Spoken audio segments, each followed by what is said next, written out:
સ્વાગત છે। અમદાવાદ શહેરના સૌથી જૂના એલિસ બ્રિજ પાસે મેટ્રેસીસ ગાંઠાની દુકાનમાં આગ લાગતા અફરાતફરીનો માહોલ સર્જાયો।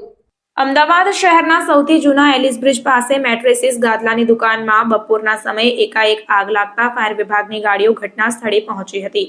ફાયર વિભાગના જવાનો દ્વારા આગ કાબૂમાં લેવાની કામગીરી હાથ ધરવામાં આવી। પ્રાથમિક વિગતો અનુસાર ગાદલાની દુકાન હોવાથી રૂ બનાવટની વસ્તુઓ વધુ પ્રમાણમાં હોવાથી આગ ઝડપથી પ્રસરી હતી। ₹2 લાખથી વધુનો માલ સામાન બળીને ખાખ થયો હતો। અમદાવાદ શહેરના એલિસ બ્રિજના છેડે આવેલી મેટ્રેસીસ ગાદલાની દુકાન, જ્યાં બપોરના સમયે આગ લાગતા ગાદલા, કપડાં, ફર્નિચર, રૂ, રજાઈ સહિતની અન્ય રૂની બનાવટી વસ્તુઓ બળી ગઈ હતી। આગ લાગતા ફાયર વિભાગ ઝડપથી ઘટના સ્થળે પહોંચી આગને કાબૂમાં લેવાના પ્રયાસો હાથ ધર્યા હતા। 15 જેટલા ફાયર ફાઇટરોની ટીમ દ્વારા આગ કાબૂમાં લઈને ₹3 લાખ જેટલો મુદ્દામાલ બચાવી લેવામાં આવ્યો હતો।